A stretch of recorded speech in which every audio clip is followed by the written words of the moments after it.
I'm really upset. I'm writing a book with Russell right now, on dramatic demonstrations and studying all these marketers from the 1800s who didn't have the internet and how they get rich. And it's been interesting. The further I've gone down that rabbit hole and studied all these rich dead guys, is you realize that there's really no such thing as internet marketing. There's really just marketing, and we use the internet to push it out. And I only kind of like to make that distinction because sometimes it's helpful. Otherwise, we kind of get lulled into this idea that what time we post on Facebook is what marketing is. And it's just a tactic, it's not marketing.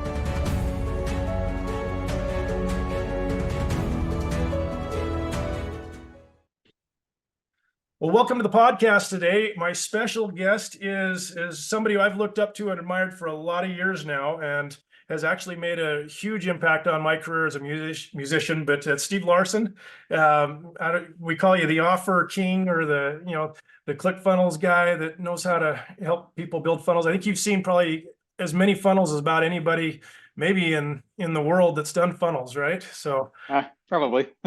Welcome to the show.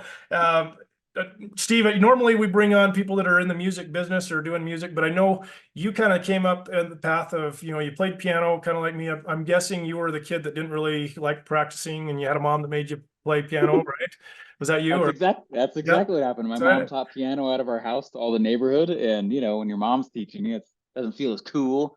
And I played piano for several years with my mom as my teacher. And then when high school came, I was like, I'm too cool for that. 2 years later, I realized the girls like it. So then I got back into it. Anyway, yeah, but you're right. You have the same story as me. I did not want to play piano, and my mom won the piano war with her son. And and then when you figure out that girls do like guys that play piano, all of a sudden it's like, oh, maybe this is okay. So awesome. Good, yeah. So tell maybe just with the music. I mean, did you ever have aspirations when you thought it was cool? I mean, did you think, oh, I should take music as a career? Was it discouraged by your mom who was actually doing that? No, she actually, I remember, this is actually a pinnacle moment for me. It was a conversation we had in high school. And I told her, I was like, I want to make music, because I didn't know what I wanted to be when I grew up. I always struggled with that my entire childhood, of knowing what I wanted to do. And I said, I remember this is a key moment for me. I said, oh man, I really want to go make music.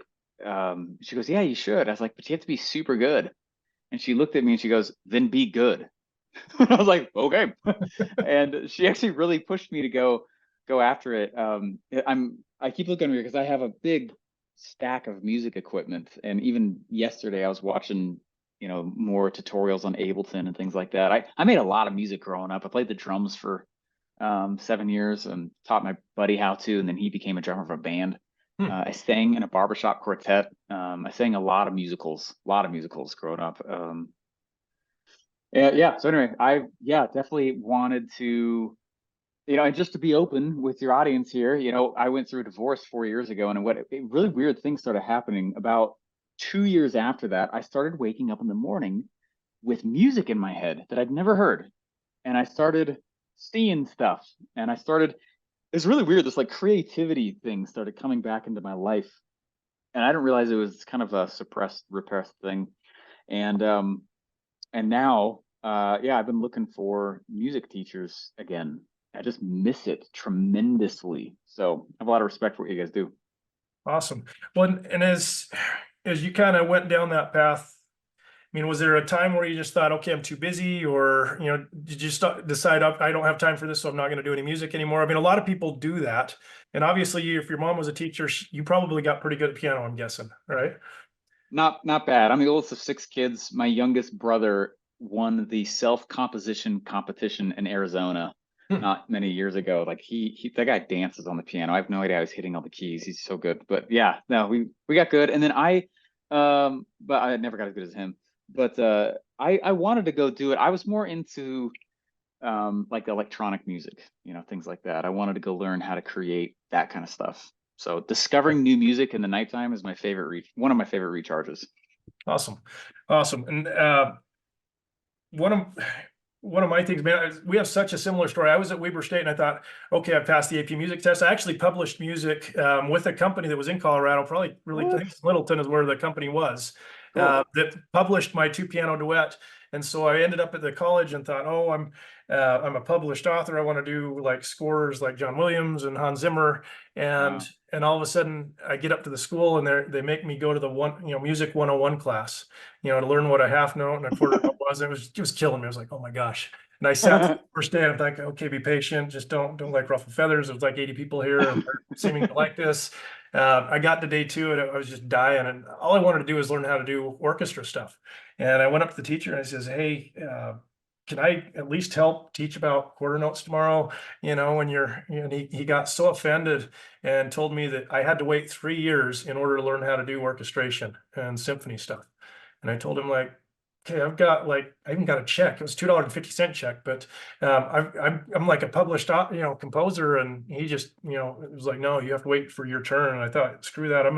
I walked to the bookstore. I bought the orchestration book and I just decided I'm going to do it on my own. And then I walked over to the marketing business school and I thought, I'm going to learn how to sell this, how to do marketing. And I'm going to be a better musician probably than any of these people here. It was the best decision I ever made. But what's been interesting is as I've been around all these creative people, and I'm sure you've been surrounded by a lot of them, I watch the frustration they have as they put their heart and their soul and everything they've got into this thing, and somehow they think people are going to care or find it, and because their thing was so good, and it's been hard now that I'm more of a marketing guy and I have been for like 25 years. What advice or what you've observed from the sidelines as more of a marketer, what advice would you have for these musicians that, about what to do with their music if they want to be successful? Yeah. Yeah, I would say two things with that. First off, that there's a place for creativity where you are the only customer. And if you like it, that's good enough and make it. And then there's a part of, I mean, because art's so vulnerable. True art is very vulnerable. You're putting a PC out there. You don't know if anyone's going to like it. But if you're the one that does, I say this because I'm just thinking about when you're saying that. I heard somebody asked Russell one time, he said, why do you keep building these funnels? You don't need to do this anymore. And Russell was like, oh, I do it because I like it. Like, I don't really care if you guys do anymore. He's like, this is my art. It's my game. And I was like, that's a really cool answer. And when you're building a product and marketing for a product, you build it for the customer, not yourself. But I think art is one of those cool ways where you can do it for yourself only, and that's good enough. But if you are a musician trying to go create an audience and a real business around what you do, it's really the same kind of playbook. I think the good news is it's very proven. There's a map, Yep. and a lot of artists and musicians have gotten very famous, from it. To illustrate this point, I got really tired of people telling me that certain scripts wouldn't work for their business. This is like 8 years ago. I got up on stage. I was supposed to give like a 4-hour workshop to Russell's people. And I remember there's 400 people in the room. Everyone paid 18 grand to be in the room.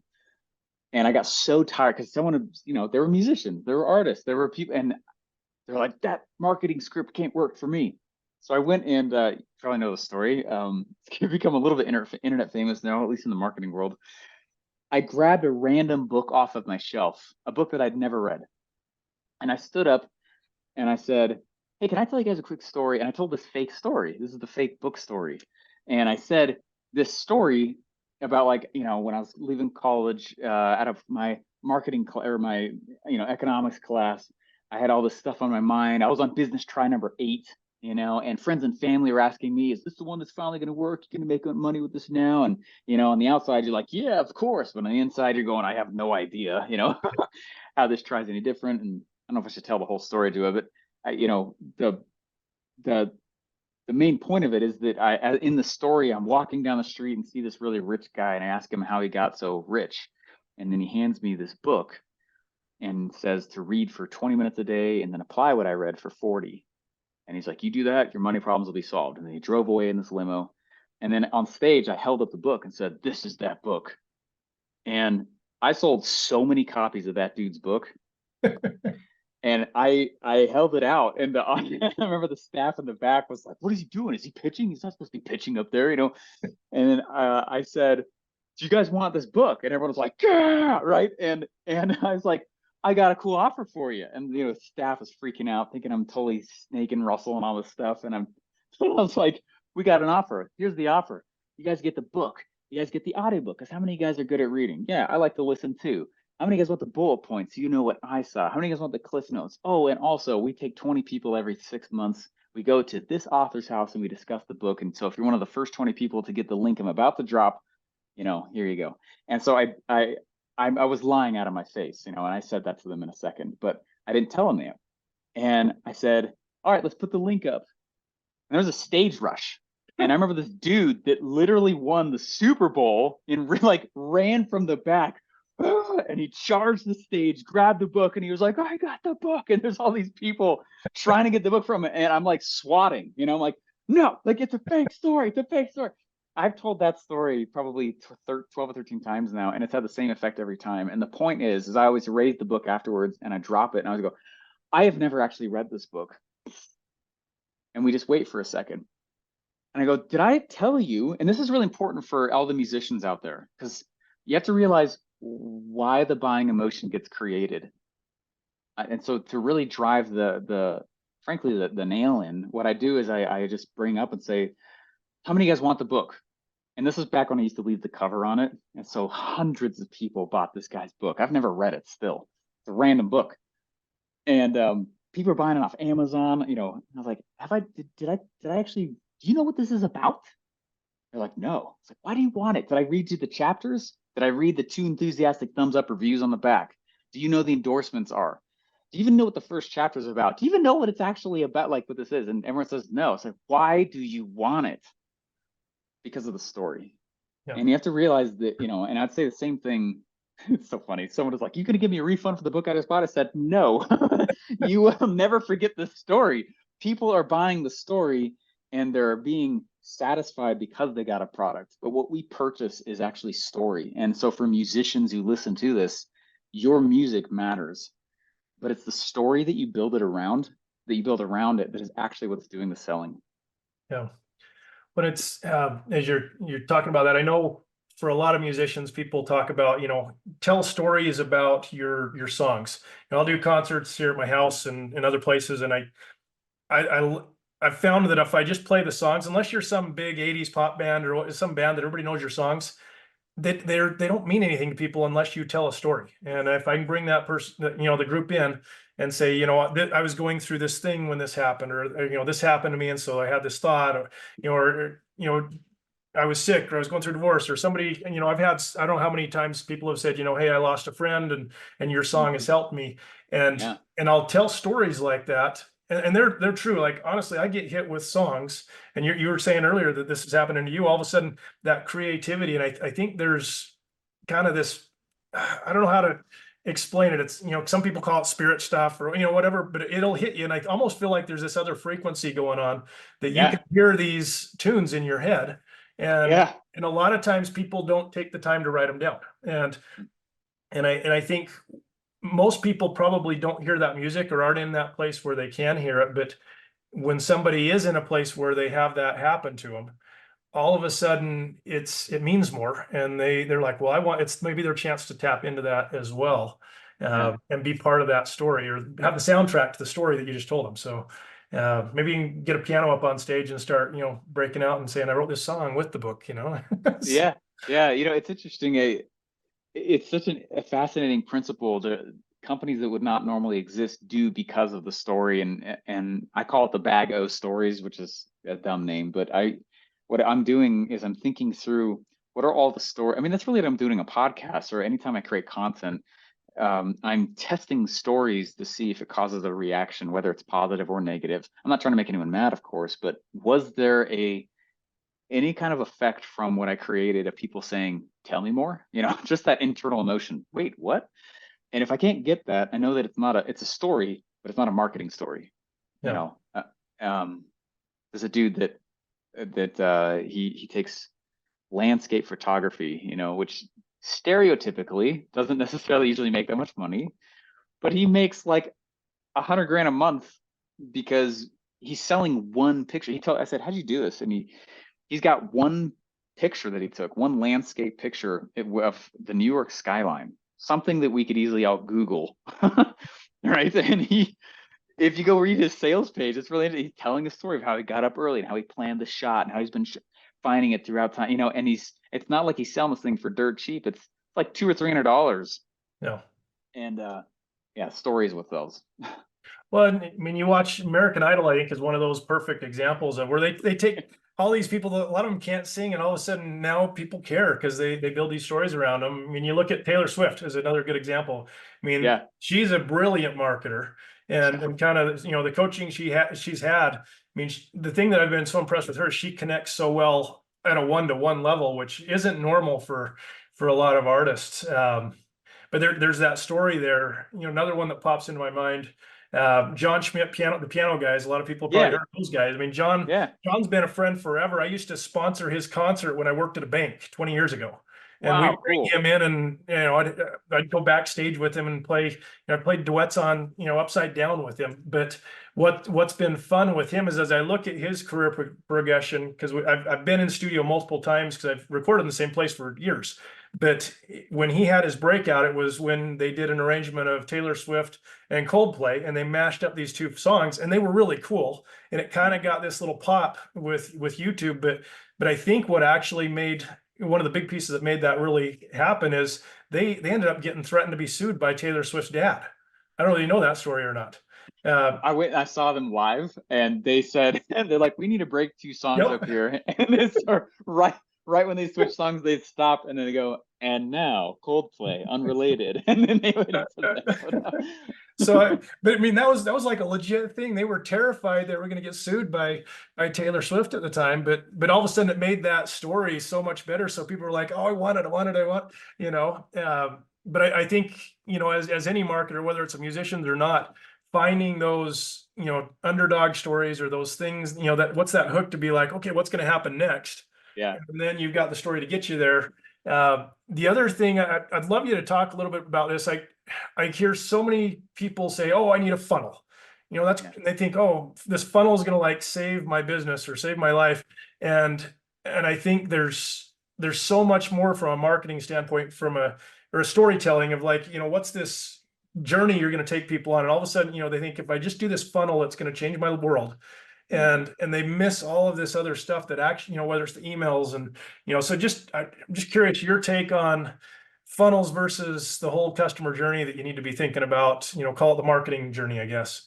Yeah. Yeah, absolutely. I love that. I love this topic because, truly, I'm really upset. I'm writing a book with Russell right now, on dramatic demonstrations and studying all these marketers from the 1800s who didn't have the internet and how they get rich. And it's been interesting. The further I've gone down that rabbit hole and studied all these rich dead guys, is you realize that there's really no such thing as internet marketing. There's really just marketing, and we use the internet to push it out. And I only kind of like to make that distinction because sometimes it's helpful. Otherwise, we kind of get lulled into this idea that what time we post on Facebook is what marketing is, when that's just a tactic. It's not marketing. Right. Um, so on that note, though, like I think that there's a lot of security that comes from revisiting the foundations of what marketing actually is and is not. What sales is and is not. What entrepreneurship is and is not, and then what a funnel is and is not. And to me, those are the four roles. You know, um, Actually, I was a door-to-door sales guy for a while, and um, you know, I had a sales message and I had an offer. And at the heart of it, that's a funnel. That's an offline verbal funnel. I was the funnel. I walked around, I had a sales message and I had an offer. And so I think the danger is when you translate that to the internet, is we think often that a piece of tech is what a funnel really is. When really at the heart of it, it's still just a good sales message or a story and a really good offer. And you can have the most technically accurate funnel, but still be obviously missing on one of those two things. And it's going to look like the funnel doesn't work. And it's like, well, none of it's the tech's fault or the internet's fault. There's infinite traffic available. No one ever has a traffic problem. There's no such thing as a traffic issue. It's everywhere. What we have is a message problem and we have an offer problem, and so that's a sales funnel. Um, I know it was a long answer, but the other part to that, though, is that when someone's going to start marketing, we don't call them marketing funnels for a reason. There's no marketing in a sales funnel. It's a sales function, just like as a door-to-door salesperson, you know. And so we should look at our sales funnels, these tech, internet sales tech, amazing things. They're still amazing, and everyone should have one, but they're really not marketing. Marketing is the act of attention getting measured in lead gen, right? And where I think we get into a mistake is we think that, you know, it's very common out on the internet today to think that, you know, we'll measure marketing in likes, comments, subscribe, shares, channel size. None of that's marketing. They're good metrics, but it's not marketing.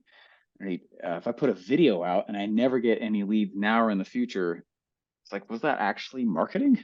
No, it's just a video, right? Right. Marketing is solely measured in lead gen. And so I actually, the reason I get so specific on these details is because I think it helps bring down the perceived mountain of what it takes to win using the internet.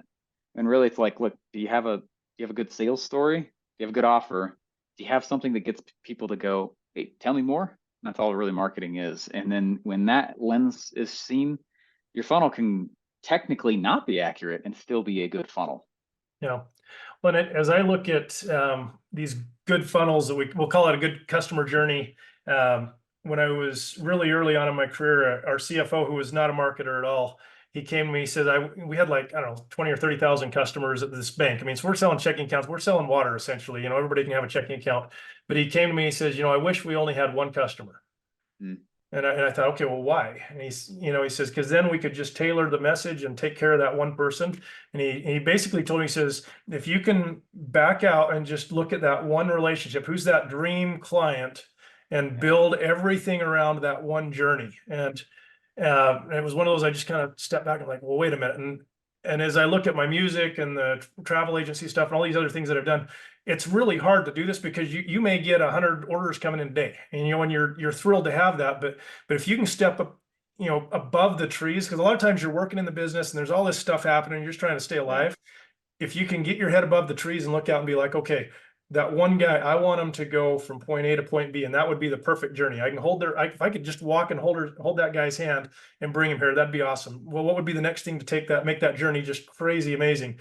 Well, maybe I give him chocolate as I'm walking with him, you know, and I think stepping people back and say, what would be like the most amazing thing ever, so that if everything depended on one customer having a success through your funnel, if you can map that out, all of a sudden you can do it for 2, and then maybe 4, and then 10, and all of a sudden now, if you can scale it at one person, it's night and day difference. I remember coaching these mortgage officers who were terrible salespeople, and the bankers are terrible salespeople, like awful. They're really good with numbers, but they cannot sell. Very few of them can sell, and Mm. they all wanted this CRM system to magically fix and make them good salespeople. And what I saw, we actually went through 12 CRM systems in the time I was at the bank, and Oh man. I watched 11 CRM systems fail with my bankers. And what was so interesting is they just expected everything to happen magically. And finally we got to the point by like the 8th or 9th, and I'm like, okay, if you cannot take a piece of paper and a folder and just move it down your desk and say, okay, when they sign up, I'm going to do this next. Here's the process. Here's the next thing. Here's the next thing. And I had like 2 people who did that, and they were more successful than the people that had all the fancy software gadgets to do it. And they Yeah. were the only ones that actually could do a system with a tech stack on top. And I think, gosh, all these, you know, you talk about traffic and getting somebody to that lead, just like your door to door, you know, you had that, all that mattered was that one-on-one conversation to get somebody to buy pest Yeah. control stuff, right? Yeah. So I don't know. I mean, uh, do you see that being a big problem that most people have, is they can't, you know, see the journey that's going to happen after the fact?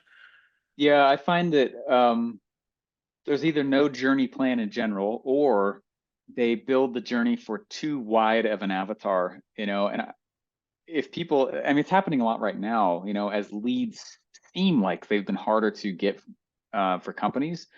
The response most companies are making is they're widening, you know, they're widening the customer base that they say they'll accept, you know.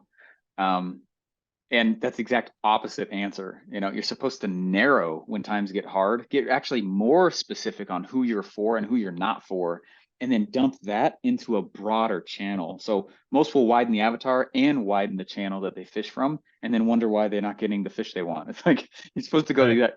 It's kind of like I went to this I went to this EDM concert. I like that kind of music a lot. And you go there, and it's so funny how I grew up in Littleton, Colorado, near Red Rocks, and I went to tons of concerts there. It's Red Rocks, and I remember my high school graduation was there. I sang there actually. It was a fun spot, and Cool. I remember this EDM concert. I walked in, and it's 20,000 people in the audience, but you would think that they were clones of the people on the stage, meaning uh, it wasn't everyone that this artist was trying to attract their music to. And I think if that's one of the biggest things musicians can do is if they're trying to go the commercial big route, who is your music for? Which is also to say, who is your music not for? If there's such thing as a dream customer, then by definition, there's such thing as a nightmare customer, and they both exist. And sometimes when we start looking at our bank account, we'll think that it's everybody, but it's actually just really focusing in on that one culture, that one customer, and building from there. Yeah, well, that's great advice. Uh, Last question for you. I'm curious, what would you say your definition of of success is? You've done music, you've done all kind. I mean, people would look at you and be like, "Oh, Steve's lived, done everything that I want to do with all these funnels and businesses." What do you feel like is a successful person or a successful musician? If you're, just looking at yourself, even what do you call success if you're talking with your kid? Yeah, I'm laughing because talking with Marley, and she's like, "Feels like you've lived a lot of lives." I was like, "I know, and I'm only in my 30s." It's just a lot of stuff. So, no, I would say that to me, success is extremely personal. It's going to be different for everybody, but I think what matters more is the motives behind it. You can have all the money in the world. I have all of it, but if you're not internally happy, I would not call it successful. You know, Externally successful, but not internally. And to me, they both matter. And that's part of the big lesson I'd say that I learned is that I really grew really quick there for a while, and frankly, it was never my intention. I like I decided one day that I was going to try to be the best in the world, and that's why I got big.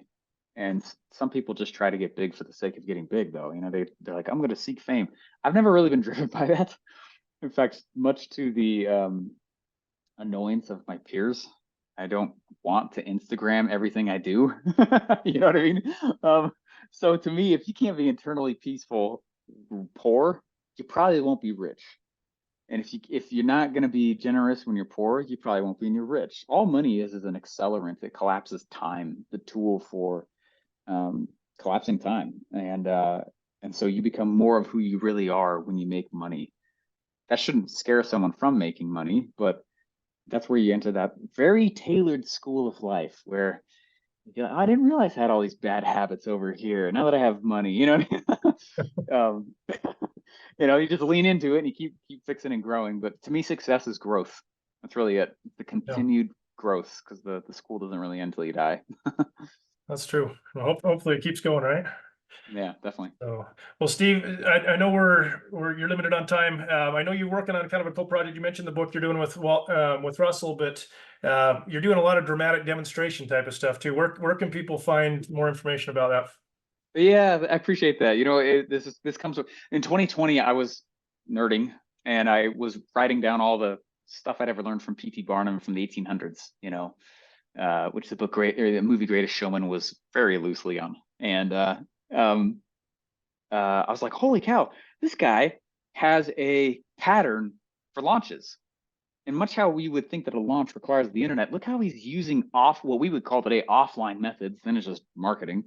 All these offline methods to go launch a product that no one's ever heard of to an audience that no one knows anything about, to brick and mortars. I mean, really, like offline as it gets.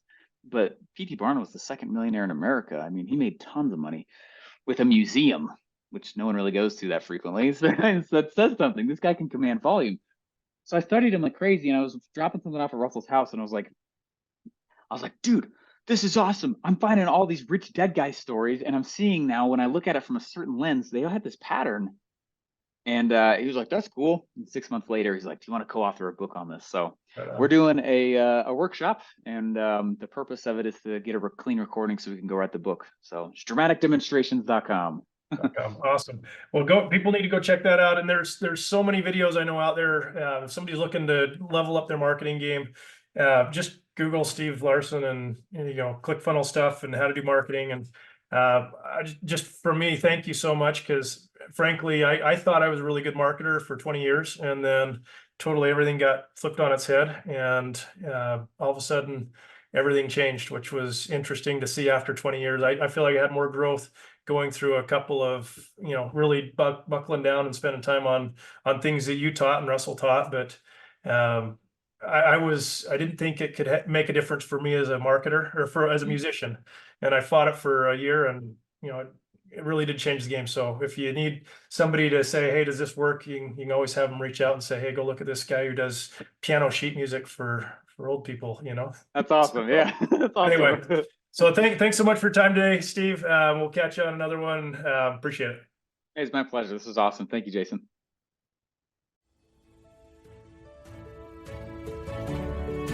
Hey, it's Jason here, and I hope you've gotten a lot of value out of this episode. Be sure to check out our show notes to learn more about our guest today, and if you'd like to support our podcast, there's a few things that you can do to help us grow. First, if you hit subscribe, it will help ensure that you don't miss a future episode. Second, if you'll share it with your friends on social media or send it via email or message, it helps us spread the word as well. And third, if you'll leave an honest review, it really helps with the algorithms so that other people can find our podcast. Finding success and fulfillment in the music industry is possible, and I look forward to seeing you on our next episode.